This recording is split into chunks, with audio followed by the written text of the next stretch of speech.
وسبحان الله بكرة وأصيلا، وأشهد أن لا إله إلا الله وحده لا شريك له، وأشهد أن محمدا عبده ورسوله صلى الله عليه وآله وصحبه وسلم تسليما. أما بعد، فاتقوا الله عباد الله واشكروه أن بلغكم هذا اليوم المبارك الذي رفع الله قدره وأعلى ذكره وسماه يوم الحج الأكبر وجعله عيدا للمسلمين. وتكفوا إسلام بعدكم شكور لكم حميدي الله تبارك وتعالى نكuzitaka rehema na amani zimwendee kipenzi cha Mwenyezi Mungu na kipenzi chetu mtume wetu Muhammad sallallahu alayhi wa alihi wasallam. Tumcheni Mwenyezi Mungu subhanahu wa ta'ala kwa kujitahidi kutekeleza yote aliyotuamrisha, na tuendelee kujitahidi kuyaepuka na kuyaacha kabisa yote aliyotukataza. Tumshukuru Mwenyezi Mungu subhanahu wa ta'ala kwa kutufikisha siku hii ya leo iliyobarikiwa. Mwenyezi Mungu ameinyanyua siku hii na utaji wake akauweka juu kabisa, na akaiita siku hii ya leo ni siku ya Idi ya kuchinja,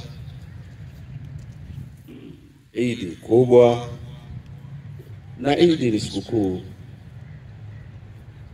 na sikukuu katika Uislamu ni ibada. Tujitahidi tudumu katika ibada katika kila hatua, kila kipengele na kila nyanja ya siku hii ya leo, na masiku matatu baada ya siku ya leo. Yote hayo ni kwa mujibu wa sharia ya Mwenyezi Mungu subhanahu wa ta'ala.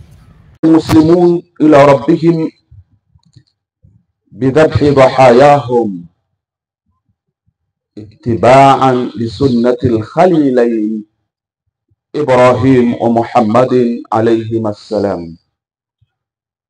Siku ya leo Waislamu wanajikurubisha kwa Mwenyezi Mungu subhanahu wa ta'ala, Mola wao mlezi, kwa kuchinja vichinjwa vyao, na kufanya hivyo ni kufuata sunna ya manabii wawili, baba wa iman Nabiullah Ibrahim na mtume wetu Muhammad sallallahu alayhi wasallam, wote wawili alayhim assalam. Amani ya Mwenyezi Mungu iwashukie manabii hawa wawili waliotuwekea sunna hii ya kuchinja. Faqad amara Allah ta'ala khalilahu Ibrahim alayhi salam بذبح ابنه إسماعيل عليه السلام. Chimbuko la ibada hii ya kuchinja kama tunavyoelezwa ni jambo ambalo maarufu na mashuhuri. Asili yake Mwenyezi Mungu subhanahu wa ta'ala alimwamrisha Nabiullah Ibrahim alayhi salam amchinje mwanawe Ismail alayhi salam. Wote wawili, baba na mtoto, wakawa tayari kutekeleza amri ya Mwenyezi Mungu Subhanahu wa Ta'ala. Baba akawa yuko tayari kumchinja mwanae, na mtoto naye akawa yuko tayari baba yake atekeleze amri ya Mwenyezi Mungu Subhanahu wa Ta'ala. Ukweli huo na utayari huo alipoujua Mwenyezi Mungu Subhanahu wa Ta'ala, lakini Allah bifadlihi wa rahmatihi fadahu bidhibhin adhim. Mwenyezi Mungu Subhanahu wa Ta'ala kwa fadhila zake na kwa rehema zake akamkomboa Nabiullah Ibrahim asichinjwe, akateremshwa kondoo kutoka peponi, kondoo aliyenenepa, anayependeza, anayevutia, anayefaa. Mwenyezi Mungu akamkomboa Nabiullah Ismail. Kuanzia hapo fakana sunnatan jariyatan wa shir'atan baqiya. Sunna hii ikawa imepita, ni yenye kupita, na ikawa ni sharia yenye kubakia hivyo. Faqad dhaha Rasulullah sallallahu alayhi wasallam bikabshayn amlahayn aqranayn dhabahahuma biyadihi wasamma wa kabbar. Bwana Mtume Muhammad sallallahu alayhi wasallam alichinja kondoo wawili wa rangi ya kijivu ambao wana sifa zote na vigezo na masharti, ambao walikuwa na pembe zao. Hii ni kuonyesha kwamba tunapochinja basi tuchinje wale wanyama walioainishwa wakiwa ni wazuri, hawana aibu, hawana kasoro zilizopitiliza. Bwana Mtume sallallahu alaihi wasallam akamtaja Mwenyezi Mungu na akamtukuza Mwenyezi Mungu Subhanahu wa Ta'ala. Ibadallah, enyi waja wa Mwenyezi Mungu, wa waqtu al-udhiyya yabda min ba'd al-faragh min salah. Wa waqtu al-udhiyya yabda min ba'd al-faragh min salati al-Eid. Wakati hasa wa kuchinja unaanzia baada ya kumaliza kuswali swala ya Eid, na wakati huo unaendelea mpaka kuzama jua siku ya tatu, ambayo ndo itakuwa ni siku ya mwisho ya masiku ya at-tashrif. Bimaana tunapochinja leo, muda bado upo. Kesho kutwa, tondogoo, jua litakapozama, pale ndio mwisho. Kwa hiyo kuna muda mrefu wa kuifanya ibada hii ya kuchinja. Watukufu Islam, fadhahtu, chinjeni enye waja wa Mwenyezi Mungu, an anfusikum, kwa ajili ya nafsi zenu nyinyi, chinjeni kwa ajili yenu, na chinjeni kwa ajili ya watu wenu, familia zenu. Watibu nafsan bidhahayakum, tunapochinja basi nafsi zetu ziwe salama, tuwe na ikhlasi, tuwe ni serious. Hii ni ibada tukufu sana. Fa innahu ma tuqarriba ila Allah ta'ala fi yawm an-nahr afdala min iraqati damin. Tutambue ndugu zangu Waislamu, siku hii ya leo hapajapata kufanyika jambo la kujikurubisha kwa Mwenyezi Mungu Subhanahu wa Ta'ala lililokuwa bora zaidi kuliko hili la kuchinja mnyama, kumwaga damu siku hii ya leo.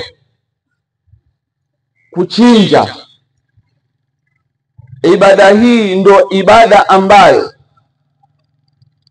ni bora zaidi kufanyika kwa siku ya leo, mtu akajikurubisha kwa Mwenyezi Mungu Subhanahu wa Ta'ala kwa kuifanya ibada kama hii. Wa inna ad-dama la yaqa'u min Allahi bimakan qabla an yaqa'a 'ala al-ard fatibu biha nafsa. Mchinjaji, mtekelezaji wa ibada hii ana thamani kubwa sana. Ni kwamba damu ya yule mnyama unayemchinja, kabla haijaangukia ardhini, kwanza kabisa inakwenda kuangukia mahala kwa Mwenyezi Mungu Subhanahu wa Ta'ala. Hii ni kuonyesha kwamba ibada hii ni ibada ambayo inathaminiwa sana. Fikiri ndugu yangu Muislamu, unamchinja ng'ombe au ngamia au mbuzi au kondoo, ukiwa na insaf na ikhlas, damu kabla haijamwagika ardhini kwanza inakwenda kuangukia mahala. Hii ni kuonyesha kwamba wewe mchinjaji umefanya jambo kubwa sana mbele ya Mwenyezi Mungu Subhanahu wa Ta'ala. Basi tunapochinja tuweni na ikhlas, tuchinje kwa ajili ya Mwenyezi Mungu Subhanahu wa Ta'ala. Ndugu zangu, Mwenyezi Mungu si mhitaji. Wallahu Subhanahu wa Ta'ala ghaniyun anna wa an luhumina. Mwenyezi Mungu hahitaji chochote kwetu, wala hahitaji nyama tunazozichinja. Ni kwa faida yetu sisi wenyewe, si kwa ajili ya Mwenyezi Mungu. Ibada tunazifanya zote ni kwa ajili yetu si wenyewe, si kwa ajili ya Mwenyezi Mungu. Mwenyezi Mungu si mhitaji. Allah Subhanahu wa Ta'ala yaqul lan yanala Allah luhumuha wala dima'uha walakin yanaluhu taqwa minkum. Alitompata Mwenyezi Mungu Subhanahu wa Ta'ala nyama za wanyama ambazo tunawachinja, wala damu za wanyama zitakazomwagika kwa kuwachinja sisi. Kinachompata Mwenyezi Mungu na anachokihitaji kwetu Mwenyezi Mungu ni sisi kutekeleza maamrisho yake, takwa, kumcha Mwenyezi Mungu. Na kumcha Mwenyezi Mungu faida ni zetu sisi wenyewe. Fakulu fi yawmikum hadha, siku ya leo kuleni, lakini pia na masiku matatu baada ya siku ya leo tumeruhusiwa kula vya halali na kunywa vya halali. Washkurullaha kathira, na mshukuruni Mwenyezi Mungu kwa wingi. Qala Ta'ala, sema Mwenyezi Mungu mtukufu, wadhkurullaha fi ayamin ma'dudat, mtajeni Mwenyezi Mungu katika masiku yenye kuhesabika. Hata yale masiku 10 ya mwanzo ya mwezi Dhulhijja, ikiwa leo ni siku ya mwisho katika masiku 10, nayo pia ni katika masiku maalumu. Na siku ya leo ni siku maalumu, na kesho kutwa na mtondogoo. Mwenyezi Mungu atuambia tukithirishe kumtaja, kumkumbuka Mwenyezi Mungu Subhanahu wa Ta'ala. Bwana Mtume sallallahu alaihi wasallam atupa maelekezo. Ayamu tashriq aklin wa shurbin wa dhikrin lillah.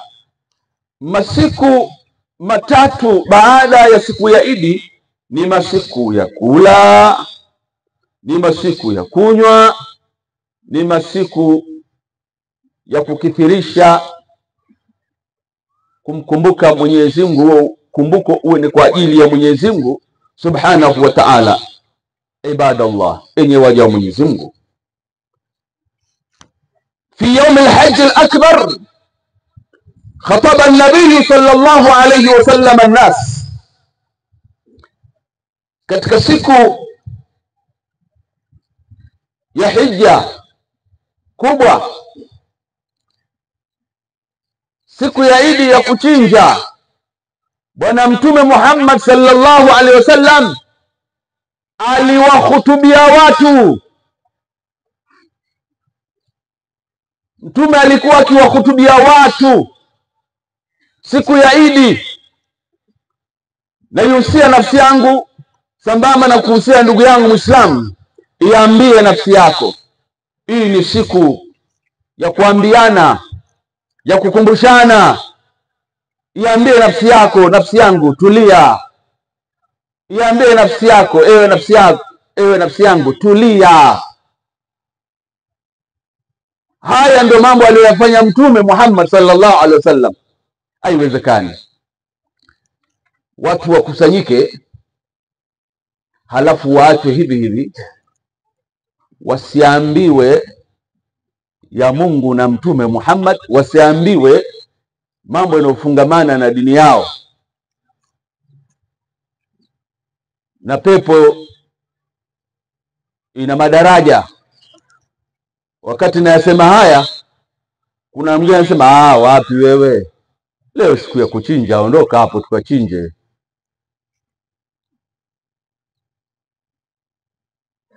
Lakini wapo wanaosema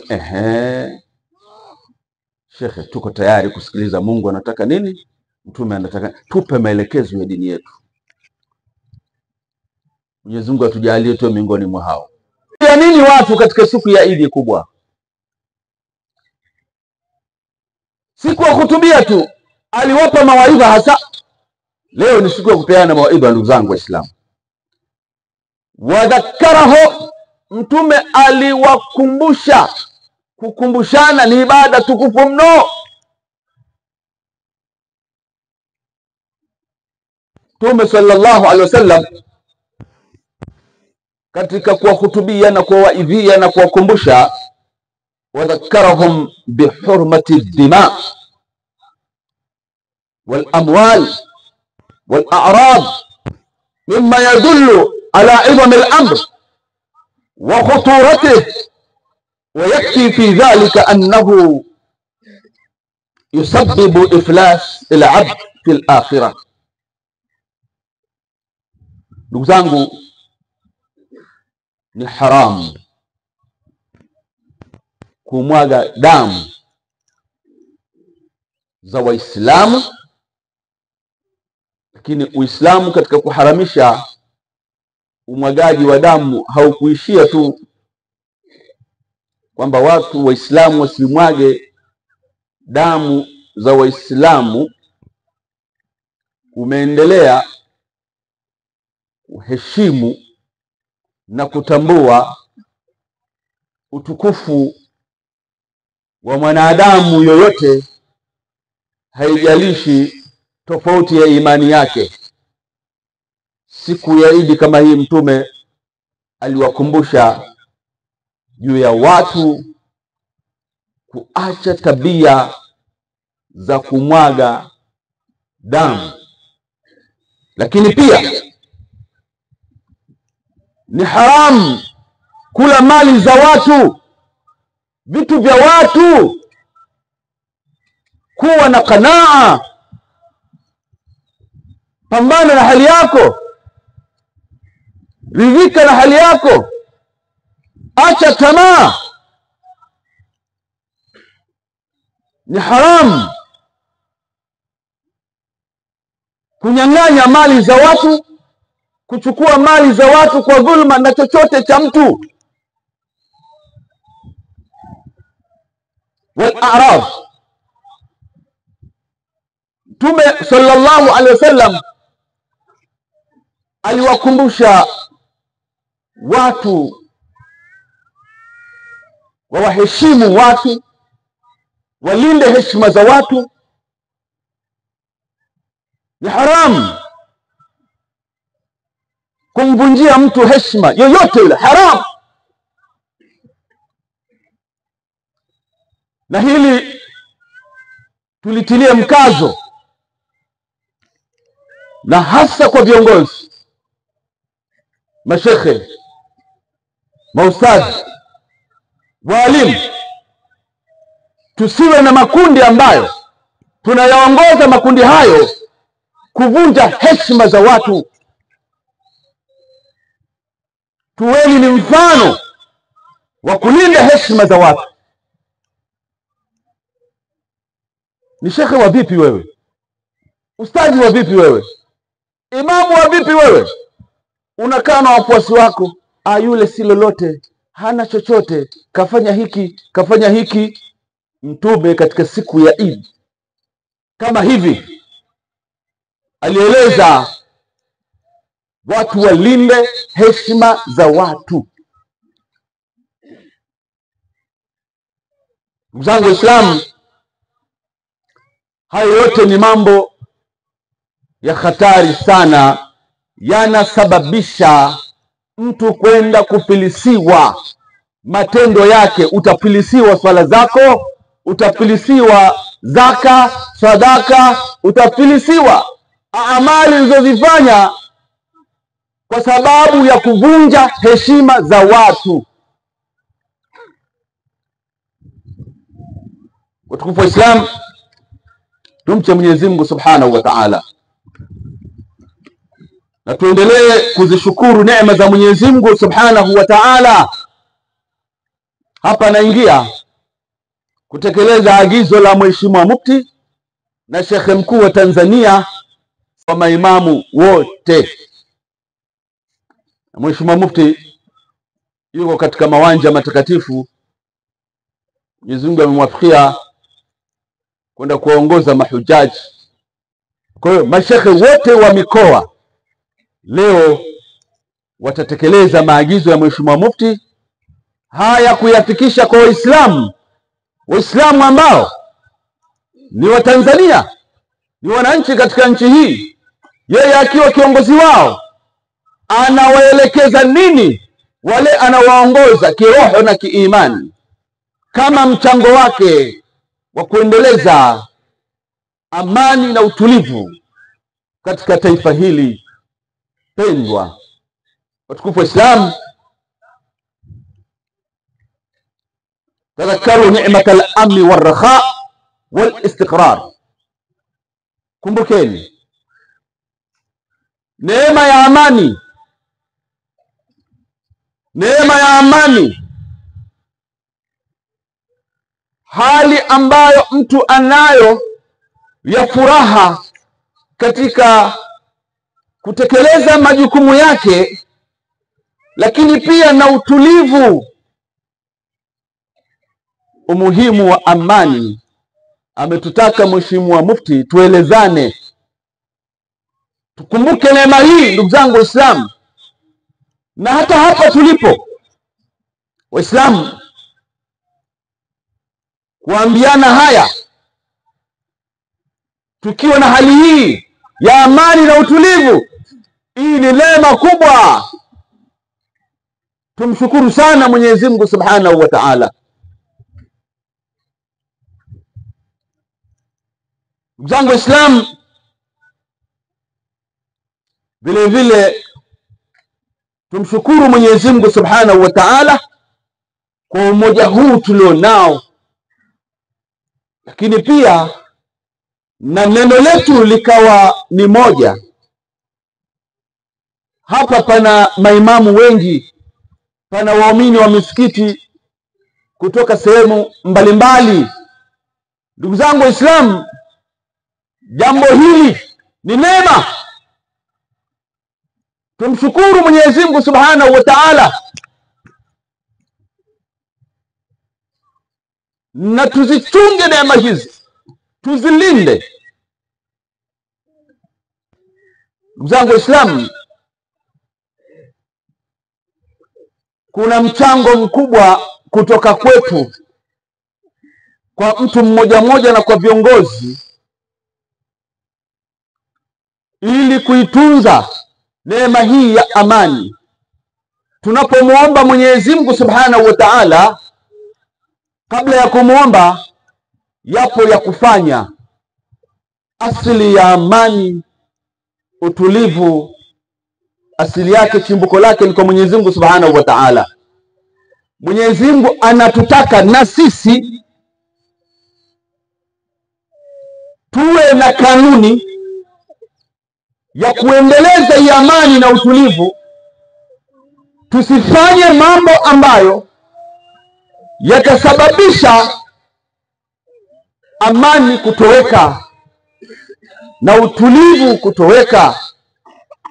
Ni jukumu letu, na wakati huo sasa ndio tuendelee kumwomba Mwenyezi Mungu Subhanahu wa Ta'ala. Ukiona vyaelea ujue vimeundwa, na kama vimeundwa basi maana yake unapaswa kumshukuru Mwenyezi Mungu na wewe kuendelea kuvitunza hivyo vilivyoundwa. Lakini wajibu huu wa kuilinda amani kwa mtu mmoja mmoja, na huku wakiwepo wasimamizi wa amani, ukicheka na ngedere utavuna mabua. Ukicheka na ngedere utavuna mabua. Lazima wasimamizi wa amani, na walillahi alhamd, kuna watu hawalali. Viongozi tuwafundishe waumini wetu wawe na uzalendo, lakini pia elimu ya uraia. Hapa tupo kwa utaratibu. Hapa uwanja kama mnavyoona una mageti. Tuko hapa kwa utaratibu, tuna kibali cha sisi kuwepo hapa na kuyafanya haya. Lakini viongozi wetu wamepewa maelekezo nini cha kufanya katika uwepo wetu hapa. Kwa hiyo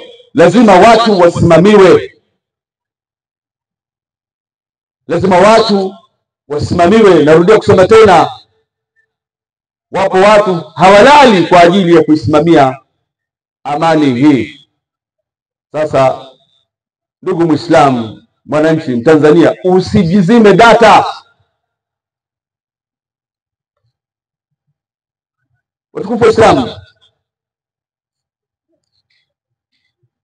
hata tunapokuwa misikitini na katika maeneo yoyote yale, tukiendelea kumwabudu Mwenyezi Mungu Subhanahu wa Ta'ala, amani na utulivu huko misikitini.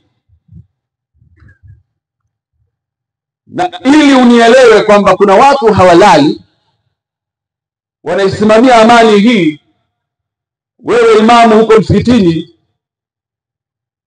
usije kujidanganya ufanye unachotaka wewe, unachopenda wewe, kinyume na utaratibu wa sheria za nchi, alafu utaona habari yako. Sasa kwa Uislamu hata wenyewe ndio unamtaka Muislamu awe na mchango mkubwa wa kutunza na kulinda amani, lakini pia kuwa na uzalendo. Watukufu wa Islam, watafakaru fi hali aqwamin, fikirieni hali za watu iftakaduha, ambao wameikosa amani.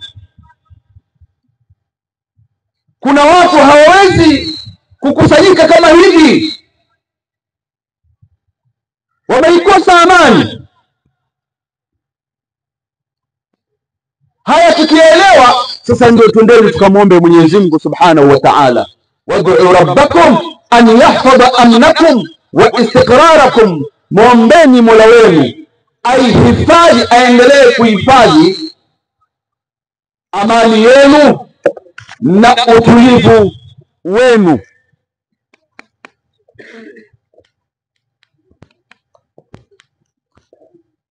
Tunaposema Mwenyezi Mungu ametupa majukumu, kabla ya kumuomba sitimize majukumu yetu, ili unielewe vizuri. Matokeo ya kumwomba Mwenyezi Mungu Subhanahu wa Ta'ala kwanza yanatokana na wewe kuandaa mazingira. Ala sabili mithali, unahitaji mtoto, unatamani kumpata mtoto, halafu ukasema Mwenyezi Mungu amesema niombeni nitakujibuni. Ukawewe unanyanyua mikono yako, unamwomba Mwenyezi Mungu Subhanahu wa Ta'ala, ewe Mwenyezi Mungu nijalie mtoto mwema ya Rabbi, nijalie mtoto wa kiume, au mwingine nijalie mtoto wa kike. Naam, hii ni dua sawa sawa.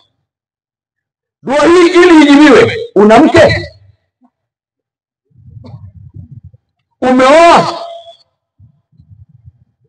Unapomwomba Mwenyezi Mungu mtoto, uwe na mke, kuoe kwanza, na ukioa kuna shughuli uifanye.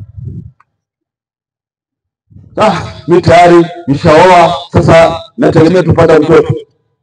Kuoa ni hatua, lakini ukishaoa kuna shughuli uifanye. Huko sasa ndio unamwomba Mwenyezi Mungu Subhanahu wa Ta'ala.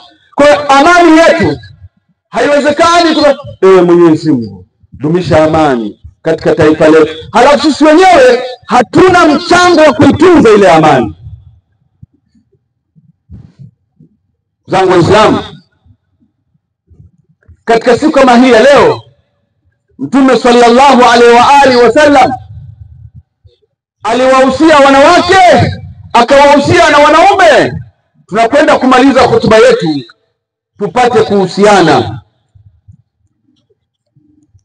لقد أعز الإسلام المرأة ورفع مكانتها وأعلى من شأنها، ولهذا أمرها بالحجاب والستر والعفاف. فاتق الله أيتها المسلمة وحافظي على حجابك طاعة لله تعالى. mama zetu, wake zetu, dada zetu, mabinti zetu, Uislamu umemtukuza mwanamke. Uislamu umemheshimisha mwanamke. Al-Islamu awwalu man nada bi tahriri al-mar'a. Uislamu ndio wa kwanza uliopaza sauti kumkomboa mwanamke. Kwa ajili hiyo Uislamu umemwamrisha mwanamke alazimiane na hijab, ajisitiri, kwa sababu ni bidhaa ghali. Uislamu unamtazama mwanamke bidhaa ghali. Uislamu unamwelekeza mwanamke ajisitiri, alazimiane na hijab. Hiyo ni heshima anapewa mwanamke. Na uhuru lazima uwe na mipaka. Uhuru usiokuwa na mipaka ni fujo. Kimwona mtu anasema nina uhuru bwana, nina uhuru bwana. Uhuru unao kwa kufuata sheria za Mwenyezi Mungu. Uhuru ambao uko kinyume na sheria za Mwenyezi Mungu ni kumwasi Mwenyezi Mungu na ni fujo. Wanawake wa Kiislamu, toshekeni na mafundisho ya dini yenu. acheni kuiga tamaduni za kimagharibi. Hakuna mtetezi atakayeshinda katika utetezi kushinda utetezi wa Uislamu ulivyowatetea wanawake. Wewe uanze kutembea uchi mwanamke eti uhuru wa mavazi, hilo halipo katika Uislamu. Halipo katika Uislamu. Kwa hiyo ndugu zangu Waislamu, wale watetezi wa haki za binadamu, sisi Waislamu, Uislamu umemaliza. Uislamu unatosha. Wachukue mfano katika Uislamu. Kwa hiyo Waislamu lazima tuwe mfano, kwa sababu tuna mwongozo wa Mwenyezi Mungu Subhanahu wa Ta'ala katika kila nyanja ya maisha yetu na kila hatua ya maisha yetu. Zangu Waislamu, wanawake wajisitiri na wajichunge. Ewe mwanamke wa Kiislamu, mche Mwenyezi Mungu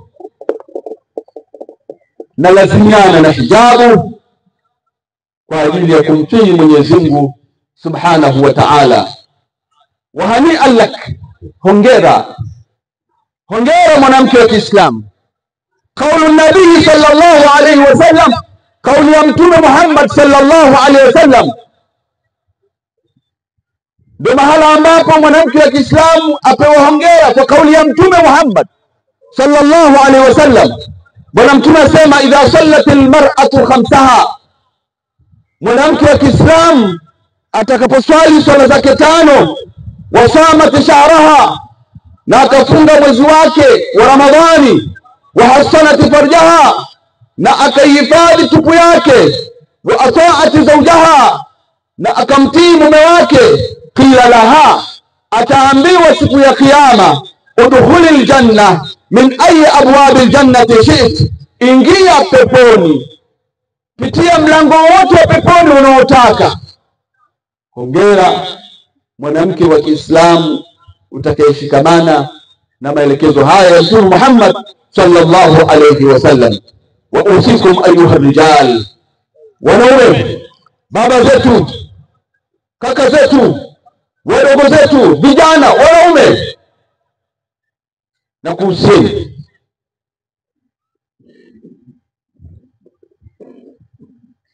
tuwahurumie wanawake, tuwahurumie wake zetu, tuishi nao vizuri, tuseme nao maneno mazuri, tuamiliane nao vizuri. Tilkum hiya wasiyatu nabii, huo ni usia wa mtume wenu Muhammad sallallahu alaihi wasallam. Tunalisema, khairukum khairukum li ahli, mbora wenu ni yule aliyekuwa mbora wa ahli yake. Yani bwana mtume atuambia, ukitaka kumwona mtu bora ni mtu pale nyumbani kwake, manake yeye anaongoza kwa amani na utulivu na kusababisha uelewano. Wanaume, tujitahidi tuzingatie maelekezo ya Mtume Muhammad, sisi tuwe ni sababu ya amani na utulivu na upendo na mshikamano katika majumba yetu, tuwe ni sababu ya kuwapa raha wake zetu, na Mwenyezi Mungu atusaidie. Bwana Mtume anasema, kwa hilo mimi ndo mbora wenu, kama uswi al-abnaa wal-banat. Na malizia kutoa usia kwa watoto wote wa kiume na watoto wetu wa kike, ni mimi na wewe katika upande wa wanaume, na kule kwa upande wa wanawake, wote tunahusiwa bibiril walidaini, tuwatendee wema wazazi wawili. Kila mmoja ajitahidi kuwatendea wema wazazi wake wawili. Haya kwa siku ya leo ndio ambayo tumewafikiwa na Mwenyezi Mungu Subhanahu wa Ta'ala kuhusiana, ndugu zangu Waislamu, Lakini Mheshimiwa Mufti ameenda mbali zaidi, ametutaka katika kipindi hiki Muislamu, almuslimu man salima almuslimuna min lisanihi wa yadihi, Muislamu akisawasawa ni yule ambaye Waislamu wenzake na watu wote wamesalimika kutokana na shari ya ulimi wake na mkono wake. Usiguse hisia za mtu kwa maneno yako, usimdhuru mtu kwa mkono wako. Lakini pia Mheshimiwa Mufti anatuambia tuwe na umakini wa kusema na kutenda. Fikiri kwanza kabla ya kusema jambo lolote, lakini kabla ya kutenda jambo lolote, kwa kuzingatia maelekezo ya Mtume Muhammad sallallahu alaihi wasallam,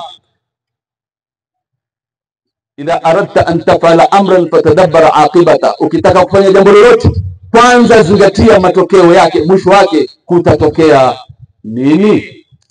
Watukufu wa Islam, Mheshimiwa Mufti anatutaka tujiandae na uchaguzi. Mheshimiwa Mufti anatutaka sisi Waislamu na ndio wa Tanzania katika nchi hii tujiandae kushiriki katika uchaguzi. Wewe Uislamu umeupata wapi ukisema twavuti na nini siasa? Umeupata wapi Uislamu huo ndugu yangu Muislamu? Siasa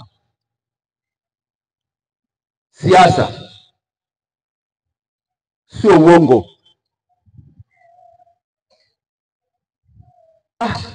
Siasa ni uongo, siasa sio uongo. Muongo ni wewe. Siasa sio mchezo mchafu, wewe ndio una mchezo mchafu.